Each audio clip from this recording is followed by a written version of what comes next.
Estamos presenciando un giro histórico en las aguas del Caribe, algo que hace tan solo 10 años nadie habría creído posible. Buques de guerra rusos han atracado en territorio venezolano, no como invitados de paso, sino como un mensaje claro, directo y sin ambigüedades.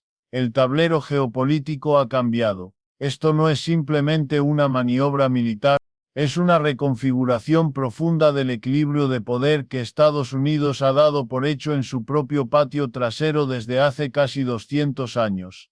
Desde la doctrina Monroe, Washington ha actuado como si el hemisferio occidental fuera de su exclusiva influencia. Esa era ha terminado.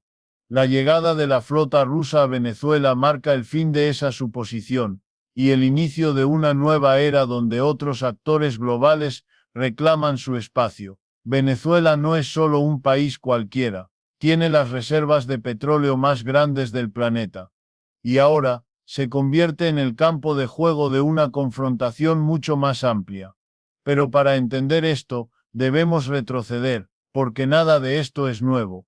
Todo tiene su origen en las decisiones que Estados Unidos ha tomado desde el colapso de la Unión Soviética.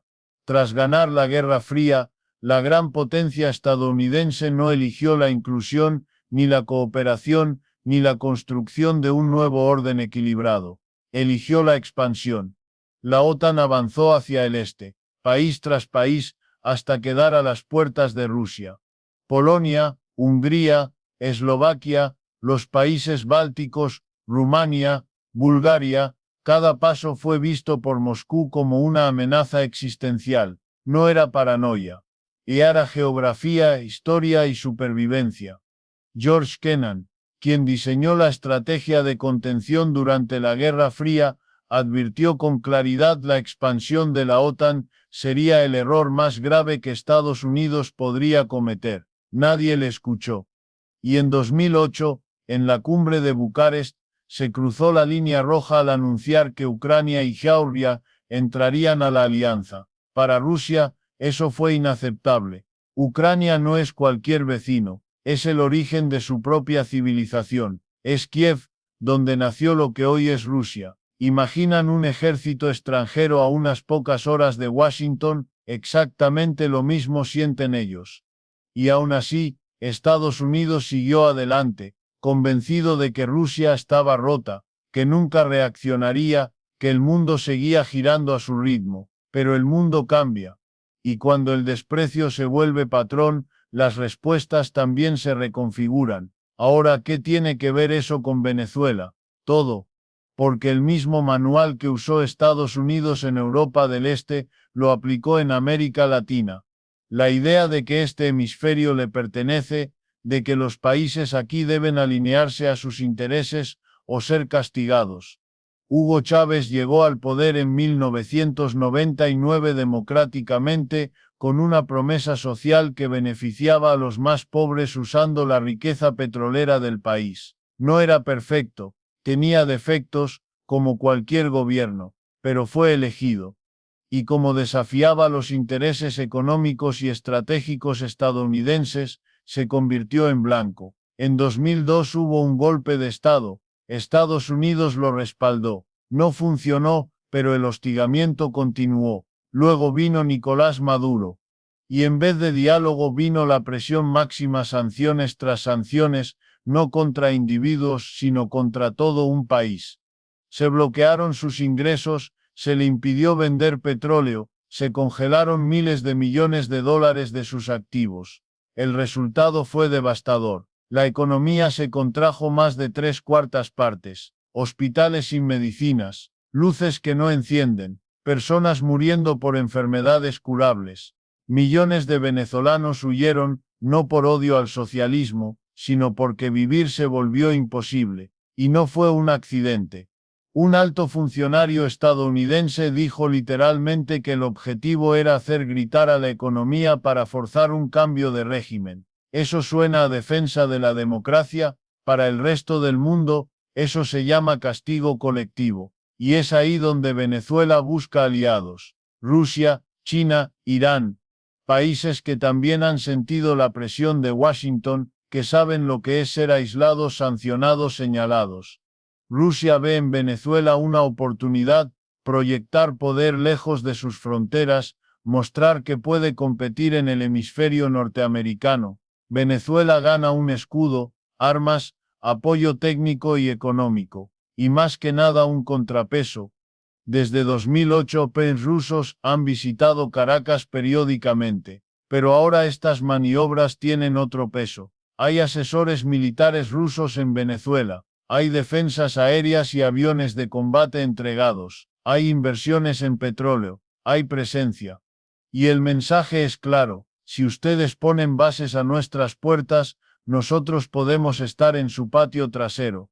Si ustedes apoyan la oposición en nuestros aliados, nosotros defendemos a los suyos. Esto no es provocación, es equilibrio, y es lo que hace que la situación sea tan peligrosa, porque todo esto era evitable. Si en lugar de aislar a Venezuela se hubiera buscado el diálogo, si se hubiera permitido una relación económica mutua, si se hubiera respetado la soberanía del pueblo venezolano, quizás hoy no veríamos buques de guerra rusos cerca de las costas. En Irak, en Libia, en Siria, en Afganistán, seguimos el mismo patrón: invadir, destruir, desestabilizar, y luego sorprendernos cuando surgen fuerzas que contrarrestan nuestro poder. Decimos que defendemos la democracia, pero mantenemos relaciones con dictaduras si nos convienen. Llamamos agresión cuando otros hacen lo que nosotros hacemos todos los días: tener bases en más de 70 países, gastar más en defensa que los siguientes 10 países juntos, derrocar gobiernos, armar rebeldes. ¿Realmente creemos que eso es distinto? Por supuesto que no. El resto del mundo lo ve con claridad. América Latina recuerda los golpes en Chile, Guatemala, Argentina. Recuerda los dictadores que apoyamos. Recuerda cómo minamos gobiernos democráticos solo porque no nos gustaban. Entonces, cuando decimos que actuamos por la democracia en Venezuela, muchos allá se ríen con tristeza. No somos ingenuos. Lo que pasa es que ya no nos creen. Los barcos rusos no son el problema, son el síntoma. El síntoma de una política exterior que cree que el mundo gira alrededor de sus intereses, que no acepta que el poder ya no es unipolar, que se niega a reconocer que otros también tienen derecho a proyectar influencia. Vivimos en un mundo multipolar. China crece, el poder económico se desplaza, y si no cambiamos, el conflicto será inevitable. La solución no es más sanciones, no es más retórica de confrontación, es humildad. Es levantar esas sanciones que han devastado a civiles inocentes. Es sentarse a hablar con el gobierno de Maduro, no para imponer condiciones, sino para negociar elecciones reales, reformas justas. Es respetar que los venezolanos, y solo ellos, deciden su futuro. Y es un paso más amplio hablar con Rusia de seguridad en Europa, colaborar con China en temas globales como el clima, acabar con las guerras infinitas, rechazar la mentalidad del dominio. No se trata de abandonar nuestros valores, se trata de defenderlos mejor. Una Venezuela estable es más democrática que una Venezuela en ruinas. Una Rusia incluida es menos peligrosa que una Rusia aislada. Un mundo donde cooperamos es más seguro que uno donde solo competimos. Pero hoy estamos tomando el camino contrario.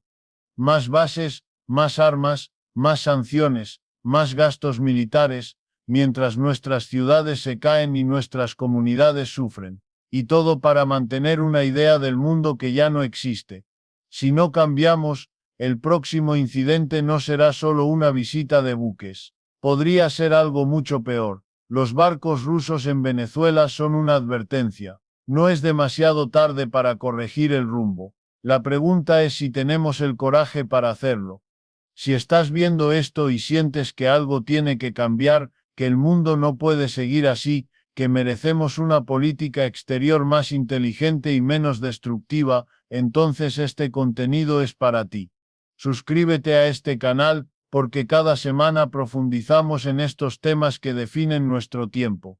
Y si tienes una opinión, si crees que es momento de replantear todo, déjalo en los comentarios, porque tu voz también forma parte de este cambio. La tensión palpita en el aire como una corriente subterránea que ha estado acumulándose durante décadas, y ahora emerge a la superficie con la fuerza de un terremoto tectónico. No es solo la visión de acorazados rusos navegando entre las olas del Caribe lo que estremece Washington. Es el eco de una era que creían definitivamente enterrada, la de los límites, de la disuasión, del equilibrio de poder en el que Estados Unidos no tiene el control absoluto del tablero.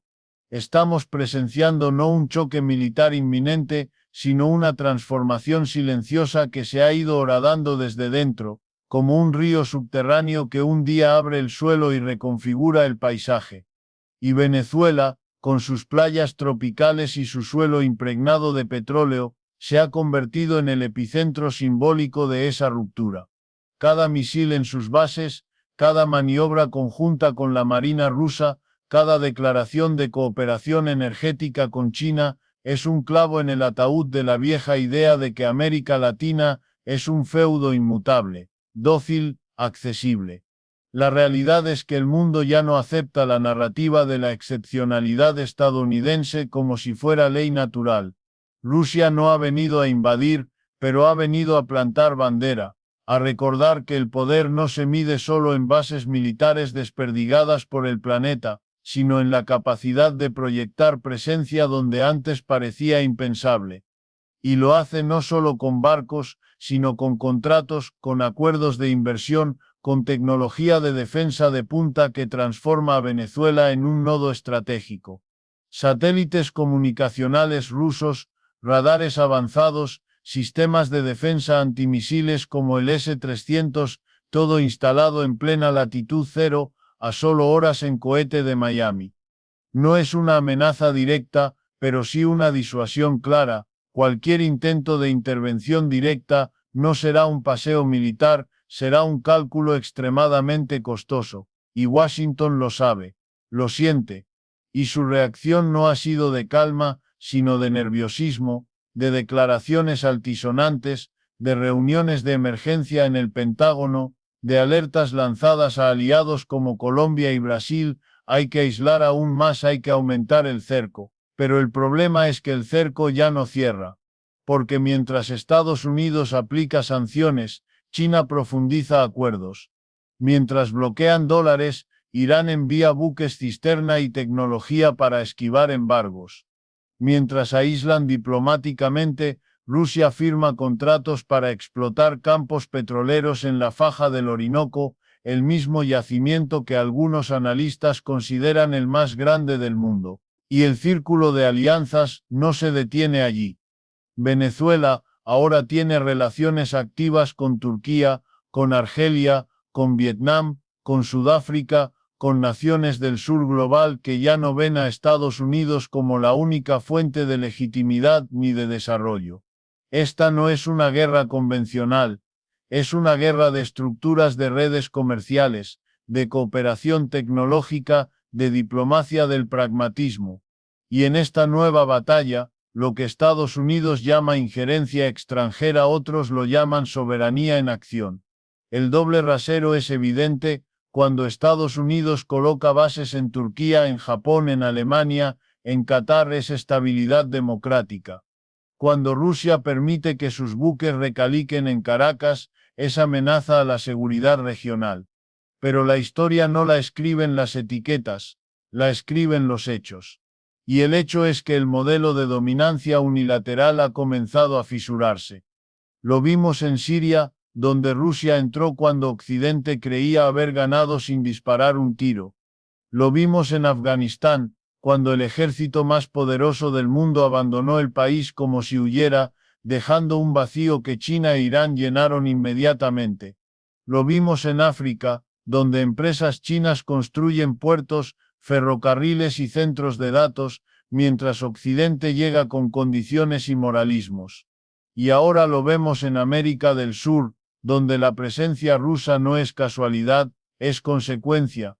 Consecuencia de años de políticas asfixiantes, de intentos de cambio de régimen fallidos, de desprecio institucionalizado hacia un pueblo que ha votado una y otra vez, pero cuyos resultados solo se aceptan si favorecen a la oposición. porque el fondo del asunto no es Maduro, ni Chávez, ni siquiera el socialismo. Es la idea de que hay países que no pueden elegir su propio destino si éste contradice los intereses geoestratégicos de Washington. Y esta idea, que alguna vez pareció inamovible, ya no sostiene. La globalización no solo conectó mercados, también conectó resistencias. Y ahora cuando Estados Unidos amenaza con sanciones a bancos brasileños que comercien con Venezuela, o con medidas contra empresas españolas que inviertan en petróleo venezolano, no obtiene obediencia, obtiene desafío. Porque el miedo al aislamiento financiero ya no es universal.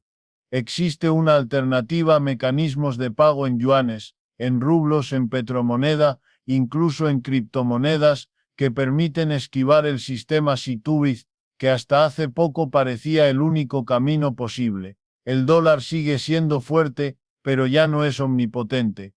Y ahí, precisamente ahí está el núcleo del gran miedo, no es que los barcos rusos estén en Venezuela, es que el sistema que Estados Unidos construyó como piedra angular de su dominio global, el financiero, el militar, el diplomático, está siendo desafiado simultáneamente desde múltiples flancos. Rusia se rearma, China se expande digital y espacialmente, el sur global reclama autonomía.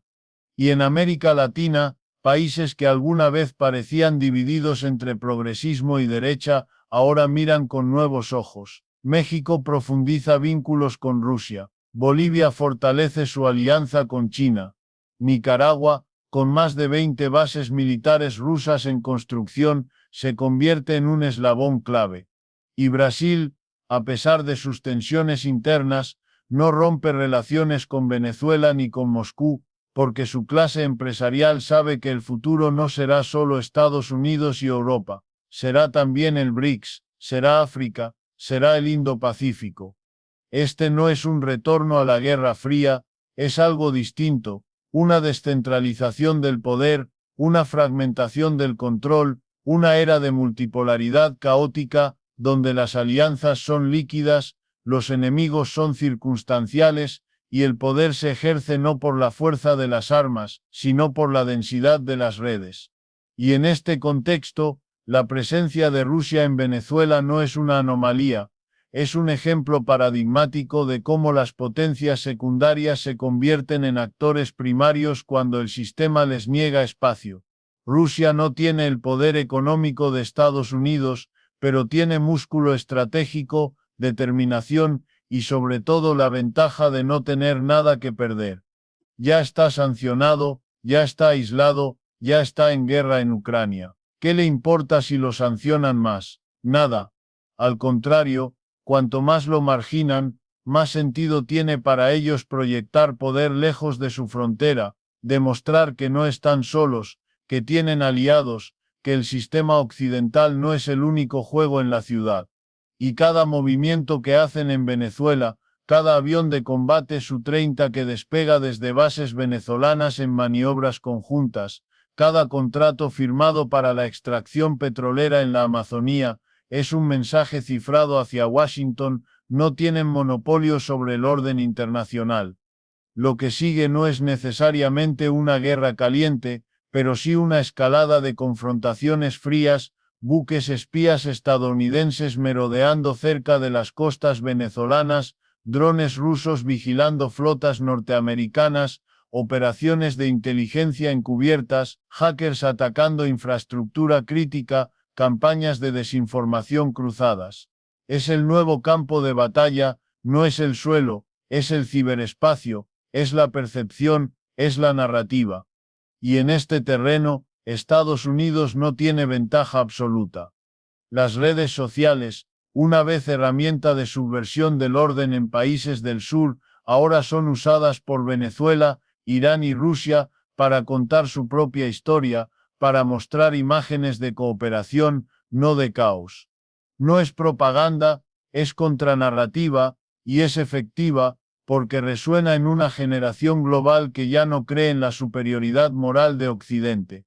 Y mientras tanto, dentro de Venezuela, el pueblo vive entre dos fuegos, el del colapso económico, sí, pero también el del orgullo de ver que su país, a pesar de todo, ya no es invisible, que cuando habla, el mundo escucha, que cuando firma un acuerdo con Moscú, Washington reacciona. Es un sentimiento ambiguo, mezcla de esperanza y fatalismo, porque saben que son peones en un juego mayor, pero también que por primera vez en décadas tienen un as en la manga. No son fuertes por sí mismos, pero son claves. Y esa relevancia, aunque pase por el sufrimiento, cambia el cálculo geopolítico.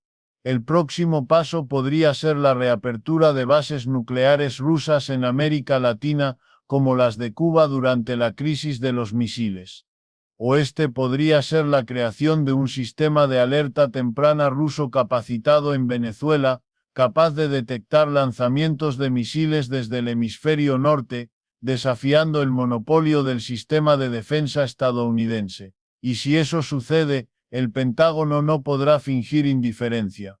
Será entonces cuando el giro no sea simbólico, sino estratégico. Estados Unidos podría sentirse obligado a actuar, a mostrar músculo, a enviar portaaviones, a realizar maniobras cerca de las costas venezolanas. Y ahí, en ese punto de fricción extrema, todo podría explotar. Un error de cálculo, una colisión en el mar, un dron abatido, un avión militar que entra en espacio aéreo no autorizado. Bastaría un instante, porque en esta nueva era, no es la guerra lo que se evita, es la guerra lo que se juega en el filo del Colt. Y aún así, todo esto sigue siendo evitable, no con más sanciones, ni con más propaganda, ni con más apoyo a oposiciones fraccionadas que no representan a la mayoría del país. Se evita con un solo acto, reconocer que Venezuela es soberana, que tiene derecho a elegir sus aliados, que el pueblo venezolano debe decidir su destino sin interferencia externa. Se evita levantando las sanciones, no como rendición, sino como gesto de inteligencia estratégica. Porque cuando un país está en ruinas, no se vuelve más democrático, se vuelve más vulnerable, más dependiente del apoyo externo, más propenso a la radicalización. Y si lo que se quiere es una transición pacífica, no se logra hambreando a la población, se logra abriendo canales, reconstruyendo, permitiendo que la economía respire. Lo mismo aplica con Rusia, no se detiene su expansión con aislamiento, se maneja con diálogo. Se construye seguridad colectiva, no con amenazas, sino con acuerdos que incluyan a todos, incluso a los que no nos gustan. Porque la historia está llena de ejemplos. Gorbachov no cayó porque lo aislamos, cayó porque hubo espacio para el diálogo. Y hoy, si queremos evitar una nueva era de tensiones permanentes, si queremos que los barcos rusos no sean el comienzo de algo más oscuro, debemos elegir no la confrontación, sino la reapertura de canales, la humildad de reconocer errores pasados, la valentía de probar caminos nuevos, porque el mundo ya no es bipolar, ya no es unipolar, es múltiple. Y si no aprendemos a navegarlo con inteligencia, el precio no lo pagarán solo en Caracas o en Moscú, lo pagarán en Nueva York, en Madrid, en Tokio. Las consecuencias de un nuevo desequilibrio no conocen fronteras. La pregunta final. La mañana en La Guaira amanece con un cielo plomizo, nublado como si el aire mismo cargara la tensión acumulada de décadas. Las olas rompen contra el muelle militar con un ritmo lento, casi ritual, como si el mar conociera el peso de lo que está ocurriendo. Allí, anclados con una precisión que desafía la casualidad, los buques rusos Alexander Nevsky y el generalísimo Suvorov se erigen como gigantes de acero, con sus torretas girando en silencio, sus radares escaneando el horizonte, sus tripulaciones alerta, no como ocupantes, sino como testigos de un cambio que va mucho más allá del simple acto de atracar. Los marineros venezolanos, con sus uniformes desgastados por el sol y la sal, caminan al costado de sus contrapartes rusos, intercambiando palabras en un español roto mezclado con ruso, pero también en ese lenguaje universal que nace en los gestos, en la mirada, en el apretón de manos entre hombres que saben que están escribiendo historia sin necesidad de hablarla. No hay bandas militares, No hay discursos grandilocuentes transmitidos en cadena nacional, pero todo en este amanecer grita una verdad incómoda: América Latina ya no está sola, ya no está indefensa, ya no está sometida a un orden que nunca eligió. Y en ese silencio cargado de significado, en ese cruce de miradas entre oficiales de dos continentes separados por océanos y siglos, se está consumando una revancha histórica tan sutil como contundente. Rusia no está aquí solo por Venezuela. Está aquí para recordarle al mundo entero que el monopolio del poder ya no reside únicamente en Washington, que el imperio del siglo XXI no se mide solo por cuántos portaaviones tienes en el Pacífico, sino por cuántos aliados puedes sostener en los momentos en que el aislamiento golpea. Y mientras las redes sociales occidentales se llenan de voces alarmadas, de titulares que hablan de amenazas y de la retroceso al pasado, millones en América Latina, en África, en Asia, observan esta escena con una emoción profunda, casi de liberación. Por fin alguien se atreve, por fin alguien dice no, por fin alguien transforma la resistencia en estrategia. En Moscú, mientras tanto, en una sala subterránea bajo el Kremlin, un grupo de analistas militares analiza los movimientos del USS Roosevelt, que desde hace días navega cerca de las islas ABC, pretendiendo monitorear, vigilar, disuadir. Pero todos saben que este juego ya no se juega solo en los mapas. Se juega en la percepción, en la narrativa, en la capacidad de proyectar que el mundo no tiene un solo centro. Y Rusia, con sus viejos buques y sus modernos misiles, con su diplomacia fría y su estrategia paciente, está ganando esa batalla. Porque mientras Estados Unidos insiste en ver a Venezuela como un problema ideológico, Rusia lo ve como una oportunidad geopolítica. Mientras Washington impone sanciones que solo empobrecen a civiles, Moscú entrega generadores, medicinas, sistemas de defensa antimisiles S-300 a Loara, acuerdos petroleros que permiten a PDVSA volver a bombear, a exportar, a respirar. Y cada barril vendido es una derrota simbólica para el cerco económico. Cada tonelada de grano ruso que llega al puerto de Mariel en Cuba es un recordatorio: hay alternativas. El imperialismo ya no es invisible, ya no es inevitable, ya no se disfraza de libertad. Se le ve venir, se le nombra, y se le combate con alianzas que nacen no del entusiasmo, sino de la supervivencia. En Caracas, Maduro aparece en cadena nacional sin corbata, sin uniforme militar, solo con una camisa blanca y una mirada que por primera vez en años no parece de resistencia, sino de proyección. Habla despacio, midiendo cada palabra. No menciona a Estados Unidos, no desafía directamente. Dice que Venezuela no quiere conflictos, pero tampoco teme a ningún enemigo. Y entonces, como si fuera una anécdota menor, anuncia la firma de 5 nuevos acuerdos estratégicos, no solo militares, sino energéticos, tecnológicos, espaciales. Rusia ayudará a relanzar el satélite venezolano, reactivará el centro de lanzamiento en el sur del país y entrenará ingenieros en telecomunicaciones avanzadas. La cara del imperialismo digital también se fractura. No solo controlas el acceso a Internet cuando bloqueas transacciones, controlas el conocimiento cuando monopolizas la tecnología. Y ahora, Venezuela, con ayuda rusa, empieza a construir su propia soberanía digital. Miles de kilómetros al norte, en Washington, el desasosiego crece. Por primera vez en décadas, no saben cómo reaccionar. Porque si bombardean, desatan una guerra que no pueden ganar. Si ignoran, pierden credibilidad.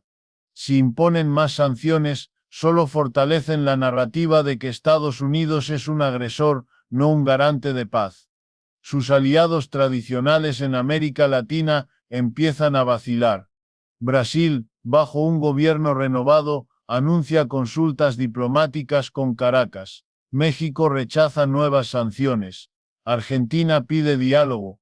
Y lo más revelador, países como Uruguay, Costa Rica, incluso Panamá empiezan a recibir visitas de delegaciones chinas y rusas que ofrecen inversión sin condiciones. La doctrina Monroe no ha sido derogada, ha sido simplemente ignorada. Es como si el mundo dijera, ya no creemos en tu monopolio moral. Ya no acatamos tu derecho divino a decidir quién gobierna dónde. Y si tú puedes tener bases militares en Japón, en Alemania, en Arabia Saudita, ¿por qué Moscú no puede tener buques en Venezuela? ¿Acaso la geografía tiene un dueño? ¿La soberanía tiene nacionalidad?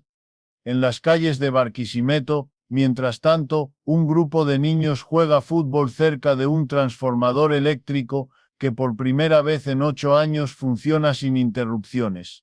La electricidad ha vuelto, no gracias a un milagro, sino porque técnicos iraníes y rusos repararon las turbinas del Guri, mientras empresas chinas instalan paneles solares en zonas rurales. No es una solución perfecta. Seguirá habiendo escasez, corrupción, desafíos enormes. Pero por primera vez en años, hay un sentimiento que antes se había perdido posibilidad. La gente no pregunta ya si va a haber luz, sino cuándo se extenderá el suministro. No preguntan si van a poder comer, sino si podrán abrir un negocio. Hubo un tiempo en que la esperanza se pagaba con dolarización.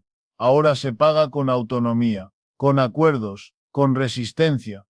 Y en los barrios populares de Caracas, donde la música no calla ni en la crisis, los murales cambian, ya no solo hay imágenes de Chávez o de Bolívar, ahora aparecen globos terráqueos con Rusia y China conectadas a Venezuela por líneas de energía, de satélites de trenes. La utopía ya no es solo social, es tecnológica, estratégica, de poder real. Y quizás eso sea lo que más teme Washington, no que Rusia esté en Venezuela, sino que Venezuela ya no tema a Estados Unidos. Que haya aprendido que el aislamiento puede ser roto, que la dependencia puede ser revertida, que la soberanía, aunque rota, puede reconstruirse. Este no es el regreso de la Guerra Fría, es algo distinto. Es el nacimiento de un mundo donde las alianzas no se basan en ideología, sino en intereses convergentes, donde los débiles se unen no por nostalgia, sino por necesidad, donde el sur global deja de ser solo un concepto y se convierte en una red de poder paralelo. Y mientras el USS Roosevelt se mantiene a distancia, evitando cualquier contacto directo, sabiendo que un solo accidente, un solo malentendido, podría desatar una escalada incontrolable. En Moscú y en Caracas brindan con vodka y ron añejo, no por la guerra sino por la dignidad recuperada. Porque esto no es una victoria militar, es una victoria simbólica. Es la prueba de que el viejo orden puede fracturarse no con bombas sino con acuerdos, no con propaganda, sino con presencia, no con bloqueos, sino con vínculos. Y en ese contexto, el verdadero riesgo no está en la costa venezolana, sino en la incapacidad de Washington para entender que el respeto no se impone con sanciones, sino que se construye con diálogo. Que la estabilidad no se logra aislando gobiernos, sino integrándolos. Que la democracia no se defiende castigando a civiles, sino garantizando sus derechos. Porque al final lo que está en juego no es quién domina América, sino qué tipo de mundo queremos. Uno donde el poder se impone unilateralmente, o uno donde se negocia, se comparte, se equilibra. Los buques rusos no son una invasión, son una declaración. Y esa declaración dice, ya no están solos. Y si ustedes insisten en tratarlos como enemigos, entonces nosotros seremos sus aliados. No por odio a ustedes, sino por fidelidad a un mundo más justo. Y si esto continúa, si este modelo se expande, si más países ven en esta alianza no una anomalía, sino un camino, entonces no será solo Venezuela la que cambie, será el sistema entero. Porque cuando los países del sur comiencen a comerciar en monedas alternativas, a intercambiar tecnología sin depender de Occidente, a construir sus propias redes de seguridad, entonces el dominio económico, militar y tecnológico que Occidente ha disfrutado sin cuestionamientos comenzará a erosionarse, no con ruido sino con pasos firmes, silenciosos, inevitables. Y lo más irónico Todo comenzó con una decisión en Bucarest en 2008, con una promesa de expansión que nadie pensó que tendría consecuencias en el Caribe 15 años después. Pero así es la historia, el presente siempre es hijo de decisiones que alguien tomó en el pasado, creyendo que no tendrían costo. Estados Unidos creyó que podía humillar a Rusia, aislar a Venezuela y seguir dictando el orden mundial. Pero subestimó la memoria histórica, subestimó la resistencia, subestimó el poder de la dignidad. Y ahora, mientras el Alexander Nevsky levanta anclas con destino a Nicaragua, donde ya lo espera otro muelle preparado para recibirlo, el mensaje queda claro, este no es un incidente aislado, es el inicio de algo mucho más grande. Es la señal de que el tablero ha cambiado. Y si nadie detiene este ciclo de desprecio y represalia, el próximo movimiento no será en el Caribe, sino en el Pacífico, en el Índico, en el mismísimo corazón del sistema. El tiempo de las advertencias ha pasado. Ahora viene la era de las consecuencias. El aire en el Caribe se ha vuelto pesado, no por la humedad, sino por la tensión acumulada de siglos de intervención, de imperios que creyeron tener derecho divino sobre tierras que no les pertenecen, sobre pueblos cuya voluntad fue siempre ignorada si no se alineaba con los intereses de un poder lejano. Y ahora, en ese mismo aire, resuenan los motores de destructores rusos que navegan junto a las costas de Venezuela, no como invasores, sino como invitados de un gobierno que por décadas ha sido tratado como un paria por Estados Unidos, no porque haya atacado a nadie, sino porque se negó a someterse. Esa es la verdadera raíz de todo la soberanía. No es una palabra bonita para discursos diplomáticos. Es la libertad de elegir quién te vende trigo, quién te presta dinero, quién te defiende. Y eso, precisamente, es lo que Estados Unidos nunca ha tolerado en su hemisferio. Porque detrás del discurso de libertad y democracia, late un sistema de dominación silenciosa, basado en alianzas militares, control financiero, manipulación mediática y la constante amenaza de intervención. Y cuando un país como Venezuela decide que ya no seguirá el guión, que romperá las cadenas aunque le cueste todo, entonces se convierte en un peligro existencial para ese orden. Por eso fue asediada, por eso fue hundida. Por eso se le negó acceso al sistema financiero global, mientras se promovía un gobierno paralelo en la sombra, apoyado desde Washington.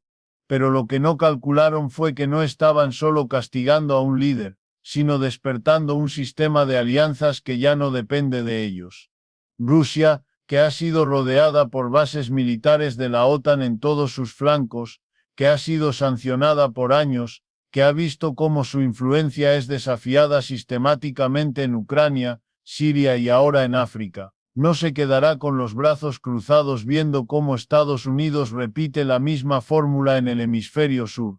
Y tampoco lo hará China, que desde el silencio estratégico ha construido rutas comerciales, ha invertido en infraestructura, ha comprado deuda y ha ganado acceso a recursos clave en América Latina.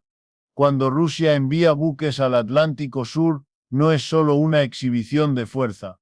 Es una prueba de concepto. Si ustedes pueden tener misiles en Polonia, nosotros podemos tener torpedos cerca de Florida.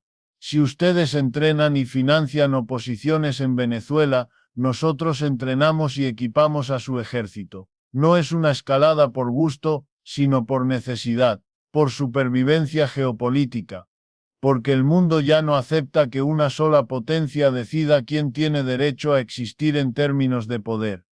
Y el hecho de que esos buques rusos hayan atracado sin una reacción militar abierta de Estados Unidos debería ser una señal aterradora, no porque Washington se haya vuelto débil, sino porque sabe que cualquier movimiento podría desencadenar una espiral que nadie controla.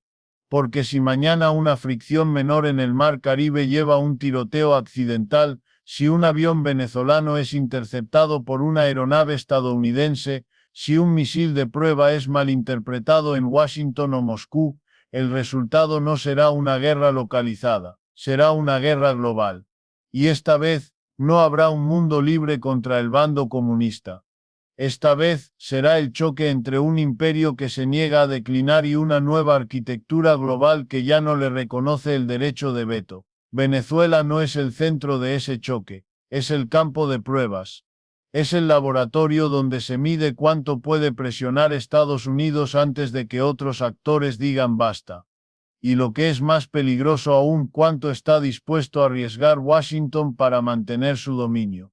Porque detrás de cada sanción, de cada amenaza, de cada maniobra en el Congreso para aislar a Caracas, hay un profundo miedo, el miedo a que el ejemplo venezolano se replique. El miedo a que otros países vean que es posible resistir, que es posible sobrevivir al bloqueo, que es posible encontrar aliados fuera del sistema occidental. Ese es el verdadero peligro para Estados Unidos, no la llegada de barcos rusos, sino la pérdida de control narrativo.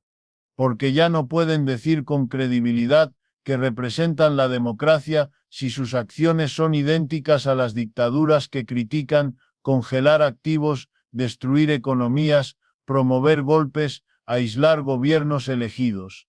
Y mientras tanto, en las calles de Caracas, de Maracaibo, de Valencia, la gente vive entre dos realidades, una marcada por la carencia extrema, por la herencia del colapso económico, por los años de mala gestión, pero también por las consecuencias directas del asedio internacional, y otra marcada por una resistencia creciente, por una identidad nacional que se reafirma frente a lo que muchos perciben como un imperio decidido a anularlos.